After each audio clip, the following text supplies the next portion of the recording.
நான் ஒரேடியா இளைஞர்களை உயர்த்தியும் முதியவங்களை தாழ்த்தியும் சொல்ல விரும்பவே இல்லை. ஒரு பையன் அவன் ரோட்ல நின்று சிகரெட் பிடிச்சிருக்கா. ஒரு பெரியவர் போய் கேட்டாரு, தம்பி இந்த சின்ன வயசுலயே சிகரெட் பிடிச்சி உடம்ப கெடுத்துக்கிறியேன்னு. அதுக்கு அவன் என்ன சொன்னான், சீ போயா நானே 20 வருஷமா பிடிச்சிக்கிட்டு இருக்கேன்னு. அப்ப அந்த பெரியவர் பதறிட்டாரு, 20 வருஷமா பிடிக்கிறியா, ஒரு நாள் எவ்வளவு பேக்கெட் பிடிப்பேன்னு கேட்டாரு. அவனும் சொன்னா நான் 4 பேக்கெட் பிடிப்பேன்னு. ஒரு பேக்கெட்டோட விலை எத்தனைன்னு கேட்டாரு. அவன் சொன்னா 20 ரூபான்னு. அந்த பெரியவர் தன் மனசாலே கணக்கு கூட்டிக்கிட்டு சொன்னாரு, நீ இதுவரை 1.5 லட்சம் ரூபாய் வேஸ்ட் ஆக்கியிருக்க, அதை நீ சேமிச்சிருக்கலாமேன்னு.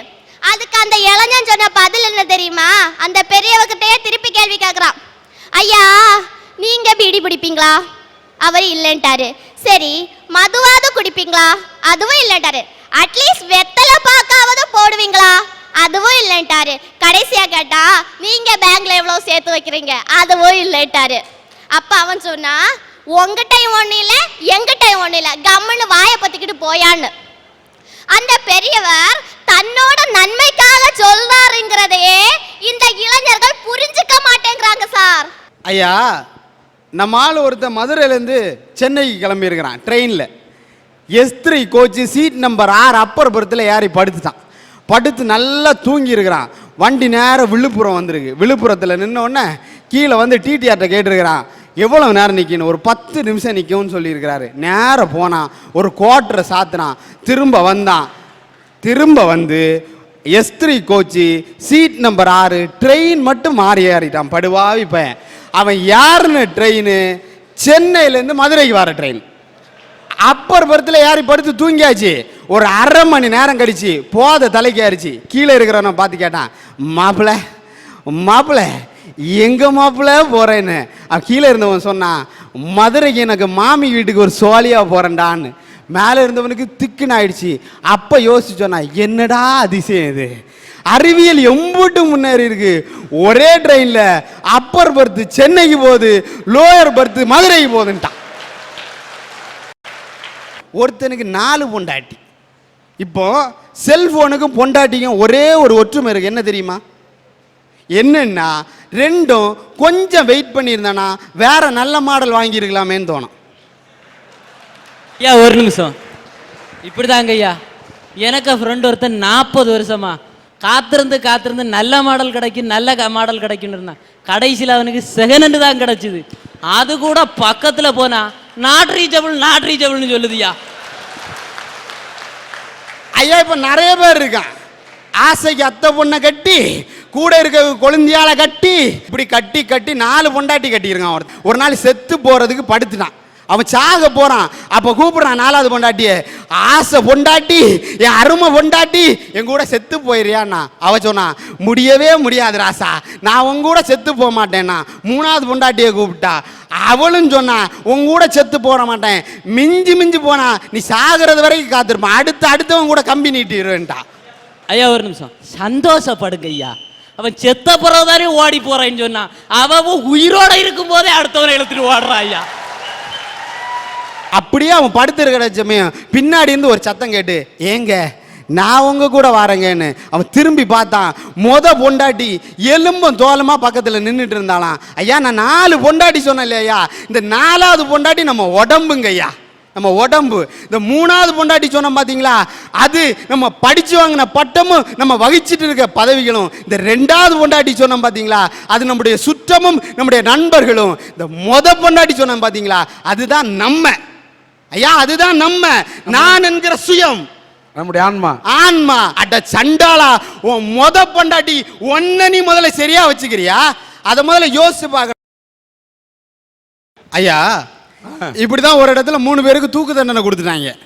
தூக்கு தண்டனை கொடுத்தோன்னா ஜட்ஜி சொல்லி இருக்கிறார், கடைசியா 3 ஆசையை சொல்லுங்கப்பா, நிறைவேற்றிட்டு உங்களை தூக்கில போடுறேன்னா. அதுல ஒருத்தர் அமெரிக்காக்காரரு, ஒருத்தர் ரஷ்யாக்காரரு, ஒருத்தர் நம்ம இந்தியாக்காரரு. இந்த அமெரிக்காக்காரரை கூப்பிட்டு உங்களோட ஆசை என்னன்னு கேட்டிருக்காங்க. அவர் சொல்லி இருக்கிறாரு, உலகத்திலே உயர்ந்த மதுபானம் எனக்கு வேணும்னு குடிக்க கொடுத்துருக்காங்க.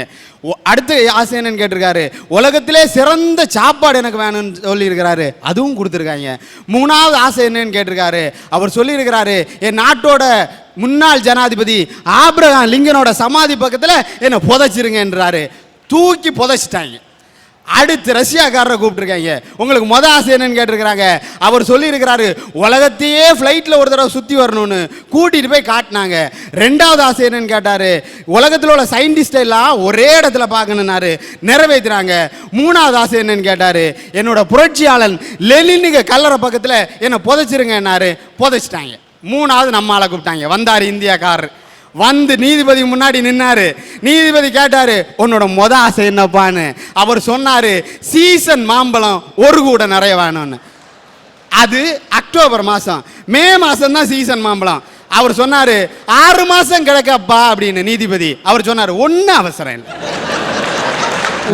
ஒன்னு அவசரமே இல்லை, உங்களுக்கு எப்போ வசதியோ அப்ப வாங்கி கொடுங்க என்ன. 6 மாசம் கழிச்சாலும் சரி, 6 வருஷம் கழிச்சாலும் சரி, வேண்டியது மாம்பழம். மாம்பழம் வாங்கி கொடுத்துட்டாங்க. ரெண்டாவது கூட்டிட்டு வந்தாரு. ரெண்டாவது ஆசை என்னன்னு கேட்டாரு, உச்சி குளிர்ல ஊட்டிக்கு ஒரு உல்லாச பயணம் போகணும்னாரு. மே மாசம் எங்கேயா உச்சி குளிர் இருக்கும், அதுக்கு இன்னும் 6 மாசம் இருக்கு, ஒன்னும் அவசரம் இல்லை, உங்களுக்கு எப்ப முடியுமோ அப்பா கூட்டிட்டு போனா போதும்னாரு. 6 மாசம் விட்டாரா. மூணாவது கூட்டிட்டு வந்தாங்க.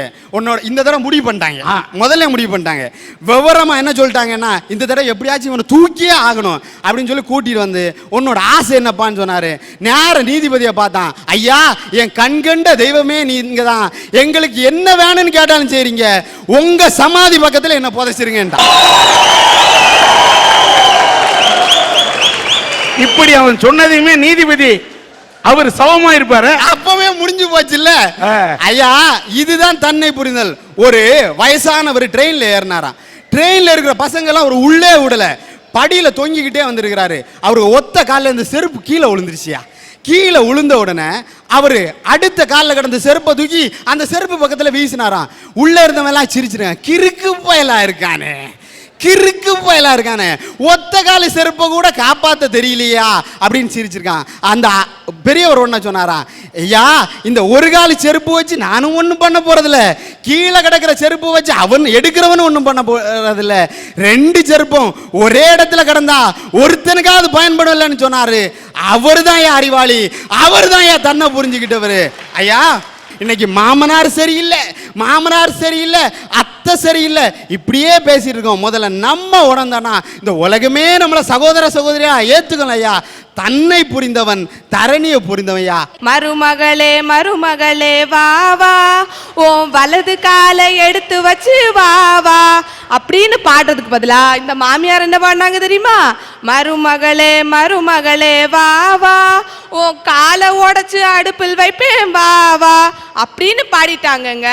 இப்படி பாடின மாமியாரை பத்தி மருமக என்ன சொல்றா தெரியுமா? இன்னைக்கு பெய்யற மழையில வார இடி இவ தலையில தான் விழுந்துட்டா சார்.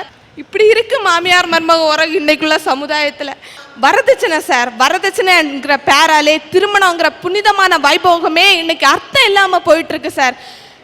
வரதட்சணை எடுத்தாலே ஒரு வீட்டில் ஸ்டவ் வெடிக்கும் சார், நமக்கு எல்லாருக்குமே தெரியும். அந்த ஸ்டவ் வரதட்சணைங்கிற பேரால 4 வருஷத்துக்கு முன்னாடி என் அத்தை வீட்லயே வெடிச்சது சார். அந்த ஸ்டவ் அது வேற யார் உயிரையும் கொள்ளல சார், என் அத்தை உயிரை மட்டும் கொண்டு போயிடுச்சு சார். அந்த மாமியாருக்கு என்ன சார், மிஞ்சி மிஞ்சி போனா அந்த கோர்ட்டு 12 ஆண்டுகள் ஜெயில் தண்டனை தானே சார் கொடுக்கும். தயவு செய்து எந்த மாமியார் மருமகள் உறவும் முதியோர் இல்லத்திலையும் போய் முடிஞ்சிட வேண்டாம், என் அத்தை கதை மாதிரி முடிஞ்சிட வேண்டாம்னு கேட்டு முடிச்சுக்கிட்டுருங்க. ஐயா, இன்னைக்கு புரிந்து கொள்ளப்படாத உறவுகள்னு சொல்லி நிறைய உறவுகள் இருக்கு. அதுல நான் ஆண் பெண் உறவை பத்தி பேச வந்திருக்கேன். இந்த ஆண் பெண் என்ற உறவு எங்க ஸ்டார்ட் ஆகி பட்டையை கலப்புதுன்னு தெரியுமா? நம்ம தங்க தலைவர் எம்ஜிஆர் பாடியிருப்பாரு, பொண்ணா பிறந்தா ஆம்பளை கிட்ட கழுத்தை நீட்டிக்கணும், அவன் 1 2 3 முடிச்சு போட்டா மாட்டிக்கணும். இந்த திருமணத்துல தான் தொடங்குது ஆண் பெண் என்ற உறவே. ஐயா, வான நமக்கு காட்டுற பரிவு மழை, வயல் நமக்கு காட்டுற பரிவு நெல், மாடு நமக்கு காட்டுற பரிவு பால். அதே மாதிரி மனுஷனுக்கு காட்டுற பரிவு தான் சார் அன்பு. இந்த புரிந்து கொள்ளப்படாத உறவை பத்தி பெண்ணானவர் ரொம்ப உயர்ந்தவ அப்படின்னு சொல்றதுதான் மார்க் ஷீட்ல பேப்பர் போடும்போது அதை மதிப்பெண் கொடுத்தாங்க. மதிப்பெண்ணா மதியினை உடையவள் பெண் அப்படின்றதான் பெண்ணை உயர்த்தி சொல்லியிருக்காங்க. அப்படிப்பட்ட பெண்ணை இன்னைக்கு அடிமைப்படுத்தி வச்சிருக்காங்க. ஐயா, 10ஆம் கிளாஸ் 12ஆம் கிளாஸ் ரிசல்ட் வருஷம் வருது. வருஷம் ஸ்டேட் ஃபர்ஸ்ட் யார் வாங்குறாங்கன்னா பொட்ட பிள்ளைங்கலாம் வாங்குறாங்க. அதுக்கெல்லாம் காரணம் ஆம்பளை பையங்களுக்கு படிக்க தெரியாதுன்னு அர்த்தம் இல்ல, ஆம்பளை பையங்க விட்டு கொடுத்துறாங்க. இதே மாதிரி ஒரு சகோதரி அன்னைக்கு என்கிட்ட ஓடி வந்து பரீட்சை பேப்பரை காட்டுறாங்க. என்ன இங்க பாருங்க, எங்க டீச்சர் அம்மா எனக்கு 100க்கு 110 மார்க் போட்டிருக்காங்கன்னாங்க. 100க்கு எப்படா 110 மார்க் வரணும் வாங்கி நானும் பேப்பரை முன்ன பார்க்குறேன் பின்ன பார்க்குறேன், கீழே இருந்து மேலே கூட்டுறேன் மேலே இருந்து கோலை கூட்டுறேன், எப்படி கூட்டினாலும் 100க்கு 110 மார்க் வந்தது. தங்கச்சியை கூப்பிட்டு கேட்டேன், எப்படியம்மா 100க்கு 110 வாங்கினேன்னு. அப்பந்தான் தங்கச்சி மெல்ல சொல்லிச்சு, அது வேற ஒண்ணும் இல்லைண்ணே, பிட்டடிக்க கொண்டு போன பேப்பரையும் சேர்த்து கட்டினேன், அதுக்கும் 10 மார்க் போட்டிருக்காங்கன்னுச்சு. ஐயா, பள்ளி வாழ்க்கையில இவங்க விட்டு கொடுத்து நாங்க மார்க் வாங்குறோம். அதே மாதிரி குடும்ப வாழ்க்கையில இவங்க விட்டு கொடுத்திருந்தா நாங்க என்ன அழகா வாழ்ந்திருப்போம். ஒரு அழகான கவிதை ஒண்ணு உண்டு சார். இறைவன் சில நேரங்களில் தவறுகளை செய்கிறான், அந்த தவற்றால் இணையாத இரு மனங்களை இணைய வைக்கிறான், அவை இனம் புரியாமல் சென்று விடுகிறது. இவங்க 2 பேரும் போடுற சண்டைய கடவுள் மேல தூக்கி போட்டுட்டு அவங்க பெத்த பிள்ளைங்களுக்கு பாரமா இருக்கிறாங்க பாருங்க. அப்படிப்பட்ட கணவன் மனைவிகளை பத்தி தான் நான் பேச வரேன். கடைசி முழுவதும் புரிஞ்சுக்க வேண்டிய கணவன் சார் எங்க அப்பா. அவர் எங்க அம்மா கிட்ட வருவார், வந்துட்டு ஏ சாந்தி குடிக்கிறது காசு இருந்தா கொடுன்னு கேட்பாரு. எங்க அம்மா சொல்லுவாங்க, ஏதுங்க என்கிட்ட காசு அப்படின்னு சொல்லுவாரு. எங்க அப்பா கடல் வேலைக்கு போறவர் சார். கடல்ல போயிட்டு சம்பாத்திய கையில இருக்கிற வரைக்கும் குடிச்சு எங்க அம்மாவை அடிச்சு எங்களை ரொம்பவே சித்திரவதைப்படுத்துவார் சார். கையில காசு இல்லைன்னா பொட்ட பிள்ளை மாதிரி எங்க அம்மா சம்பாத்தியத்துல வாழ்ந்துட்டு இருக்காரு சார் இன்னைக்கு. அப்படிப்பட்ட அம்மாவை காசு கொடுக்கலனா அவங்க யாரு கூட பேசுனாங்க யாரு கூட பழகினாங்கன்னு எங்க அம்மாவுக்கே தெரியாது சார். அத்தனை பட்டும் எங்க அம்மாவுக்கு கட்டுறவங்க சார் எங்க அப்பா. இது எல்லா பிரச்சனையும் தாங்கிக்கிட்டே இருக்கோம். எங்க அம்மா சாதாரண மாம்பழம் பலாப்பழம் வைக்கிறவங்க தான். எங்க அப்பா காமத்துக்கு மட்டுமே உரிமையானவர் சார். 4 பிள்ளைங்களை பெத்து போட்டாரு. வளர்க்க தெரியல. எங்க அம்மா எங்களை வளர்த்துட்டு இருக்காங்க. வளர்த்துட்டு இருக்கிற எங்க அம்மாவையாவது சும்மா இருக்கலாம்ல சார். நாங்க சமைச்சு சாப்பிடுறது எப்ப தெரியுமா? எங்க அப்பா வீட்டுல இல்லாத நேரம் சார்.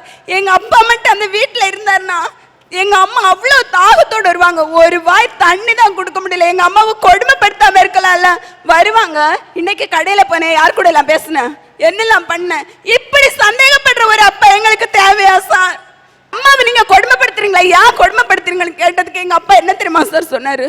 உங்க அம்மா போற வழியில உன்னையும் கூட்டிட்டு போறான், அதனால தான் நீ அவளுக்கு சப்போர்ட் பண்ணி பேசுற, நீ என்ன பார்த்து கேட்டாரு சார்.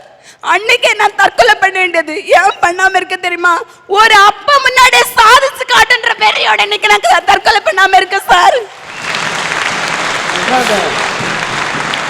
சார் இதெல்லாம் போட்டும் நான் கொஞ்சம் சுமாரா டான்ஸ் ஆடுவேன், கொஞ்சம் சுமாரா பாட்டு பாடுவேன், கொஞ்சம் சுமாரா கவிதை எழுதுவேன், கட்டுரை எழுதுவேன். பேச்சு போட்டியில ஃபர்ஸ்ட் போன வாரம் நான் இந்த மாத்தாண்டத்துல இருக்கிற ரோட்டரி கிளப்ல பேச்சு போட்டியில ஃபர்ஸ்ட் பிரைஸ் வாங்கினேன். ஒரு நல்ல மகளை நான் எங்க அப்பாவுக்கு பிறந்திருக்கு, அதை அவர் புரிஞ்சுக்காம நான் பிரைஸ் வாங்கிட்டு வீட்டுல வருவேன். எங்க அப்பா என்ன தெரியுமா சொல்லாரு? 4 பேர் பார்க்கணும், நீ ஆடுறத 4 பேர் பார்க்கணும், அதுக்காகத்தானே நீ கூத்தாடுறதுக்கு போன, இந்த நான் உனக்கு கைத்தட்ட வாங்கிக்கோ அப்படின்னு சொல்லி ஒரு இழிவான கைத்தட்ட எனக்கு தருவார் சார். ஊரே பாராட்டு நான் வீட்டுல வந்தது முடங்கி கிடந்துருவேன் சார். எதுக்கு சார்? இன்னைக்கு நான் படுற அவஸ்தை எத்தனை அப்பா மாதிரி அவங்க பிள்ளைங்களுக்கு கொடுத்துட்டு இருப்பாங்க சார். அந்த மாதிரி நான் கண்ணீர் வடிக்கிறத பார்த்து எந்த அப்பாவும் நம்ம பிள்ளை இந்த மாதிரி தானே கண்ணீர் வடிப்பான் பார்த்து தெரிந்ததுக்காக சார் நான் இந்த மேடைக்கே பேச வந்தேன். தயவு செஞ்சு உங்க பிள்ளைங்களுக்கு அப்படி ஒரு அவஸ்தையை கொடுத்துறாதீங்க. ஒரு அப்பா இல்லாம படுற பாடு எங்களுக்கு தான் தெரியும், ஒரு நல்ல புருஷன் இல்லாம எங்க அம்மா படுற பாடு அவங்களுக்கு தான் தெரியும். தயவு செஞ்சு இந்த பாரத நாட்டு பெண்களுக்கு நீங்க அப்படி ஒரு வாழ்க்கையை கொடுத்துறாதீங்க. இந்த அரட்டை அரங்கத்தின் மூலம் நான் சொல்ல விரும்புவதெல்லாம், மது அருந்த மட்டும் கற்றுக்கொண்ட நீங்கள் இந்த போன்ற நிகழ்ச்சிகளை பார்த்தாவது திருந்த கற்றுக்கொள்ளுங்கள் என்பது மட்டும்தான் இந்த சன் டிவியின் அரட்டை அரங்கத்தின் மூலம் குடிகாரர்களுக்கு நாங்கள் வைக்கக்கூடிய தாழ்மையான கோரிக்கை.